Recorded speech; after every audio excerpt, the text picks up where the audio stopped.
अस्सलाम वालेकुम। Doctor Arshad Mahmood here. आज की इस वीडियो के अंदर हम बात करेंगे दो इम्पॉर्टेंट आई मूवमेंट्स के ऊपर, जिनको हम निस्टैग्मस और ऑप्सोक्रोनस कहते हैं। हम देखेंगे कि हमने इन दोनों को डिफ्रेंशिएट कैसे करना है और हमने इनको प्रॉपरली डिस्क्राइब कैसे करना है। अगर एग्जाम के अंदर या वार्ड के पेशेंट के अंदर हमारी ये फाइंडिंग्स आती हैं तो ये कैसे करना है। ये आपके लिए एक बहुत इंपॉर्टेंट और प्रैक्टिकल पॉइंट है। अगर आप पीडियाट्रिक्स में इंटरेस्टिंग हैं तो आपको हमारे यूट्यूब चैनल के ऊपर इसमें बेशुमार मटेरियल मिलेगा, जिसके अंदर पीडियाट्रिक स्पॉट डायग्नोसिस सीरीज़ है। इसके अंदर 300 प्लस केसेस हैं जो स्पॉट डायग्नोसिस केसेस हैं। इस तरह गेट एग्जामिनेशन की वीडियोज़ हैं जिसमें आपको सारे गेट समझ आ जाएंगे। इसी तरह टॉक से रिलेटेड मटेरियल है और पीडियाट्रिक शॉर्ट लॉन्ग केसेस और मेथड और एग्जामिनेशन के ऊपर डिटेल वीडियोस मौजूद हैं, जिनको अगर आप देखेंगे तो इंशाल्लाह आपको बुक पढ़ने की ज़रूरत नहीं होगी। सो हम टॉपिक की तरफ आते हैं, जो कि है डिफरेंस और clinical description of opsoclonus versus nystagmus. So अब इनको डिफाइन कैसे करना है। बेसिकली दोनों के अंदर जो है आपकी अबनॉर्मल आई मूवमेंट होती है, आपका आई बॉल मूव कर रहा होता है। तो समटाइम्स और जो है इस चीज़ को आपस में कंफ्यूज कर लिया जाता है। निस्टैग्मस को ऑप्सोक्रोनस करार दिया जाता है और ऑप्सोक्रोनस को निस्टैग्मस बोल दिया जाता है। तो इससे जो है आपकी कन्फ्यूजन होती है। सो इंशाल्लाह इस वीडियो के बाद आपको ये कन्फ्यूजन नहीं होगी। सबसे पहले हम देखते हैं इन डिटेल कि निस्टैग्मस क्या है। सो निस्टैग्मस को हम डिफाइन ऐसे करते हैं कि it is basically type of abnormal eye movement. ठीक है, कभी कभार ये फिजियोलॉजिकल भी हो सकती है, but most of the time it is pathological. So it is type of abnormal eye movement. It is involuntary, आपका वॉलेंट्री इस पर कंट्रोल नहीं है।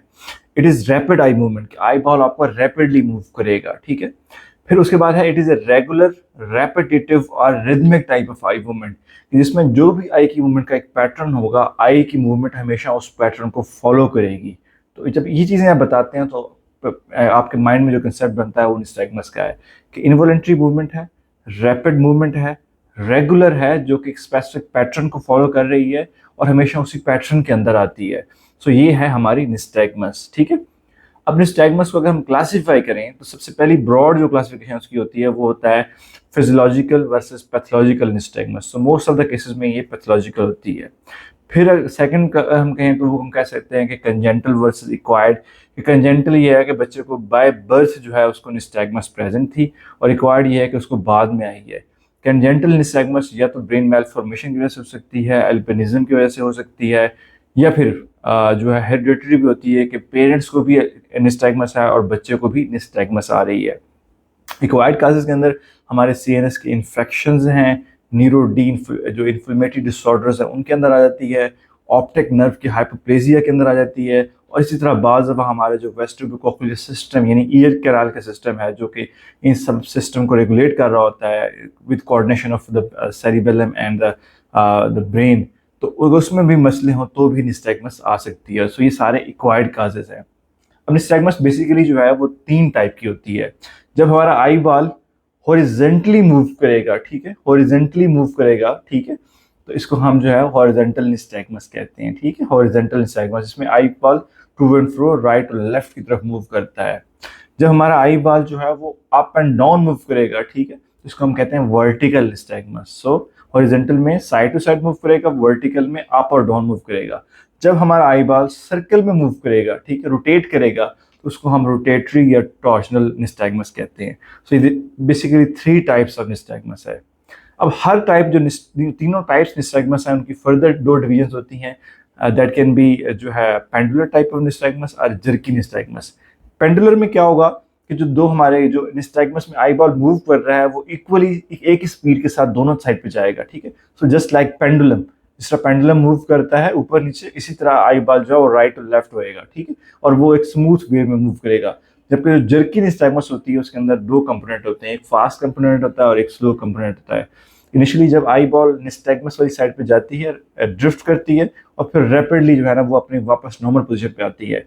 सो ड्रिफ्ट करती है, ड्रॉप वापस जल्दी से अपने नॉर्मल पोजीशन पे आती है। तो इसमें स्मूथनेस नहीं होती, इसमें इक्वल जो है वो स्पीड दोनों साइड पे मूव करने की नहीं होती, तो इसको हम कहते हैं jerky nystagmus.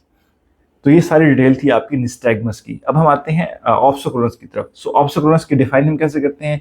So opsoclonus is basically again a pathological type of eye movement. It is a rapid movement. So ये सिमिलर है दोनों के दरमियान कि दोनों रैपिड हैं, दोनों इनवॉलेंट्री हैं, और दोनों जो है वो पैथोलॉजिकल होती हैं। अब डिफरेंस क्या है, डिफरेंस एक पॉइंट का है, और वो है कि ये जो ऑप्सोकोलोनस होता है ये नॉन रेपिटेटिव होता है, ये इरेगुलर होता है, ये इरिथमिक होता है। ये नहीं कि पैटर्न फॉलो नहीं करता, ये क्योटिक होता है, इसका कोई खास पैटर्न नहीं होता कि किस पैटर्न में आई बॉल मूव करना है। जो हमने पढ़ी थी कि निस्टैग्मस 3 टाइप की होती थी, वर्टिकल, हॉरिजॉन्टल या टॉर्जनल। ये जो ऑप्सिकुलर है ये मल्टी डायरेक्शनल होती है, किसी एक पेशेंट के अंदर सारी डायरेक्शन में आई बॉल मूव करेगा। कभी वो रोटेट करना शुरू कर देगा, कभी वो राइट एंड लेफ्ट होना शुरू कर देगा, कभी वो अप एंड डाउन होना शुरू कर देगा। सो अनप्रिडिक्टेबल नेचर होता है, मल्टीपल आई मूवमेंट इकट्ठी आ रही होती हैं। सो इस कंडीशन को हम ऑप्सिकुलर कहते हैं। और मेन डिफरेंशिएटिंग पॉइंट ऑप्सिकुलर और निस्टैग्मस का यही है कि ये जो ऑप्सिकुलर है ये क्योटिक है, इरेगुलर है, नॉन रिपीटेटिव है, उसका पैटर्न प्रिडिक्टेबल नहीं होता।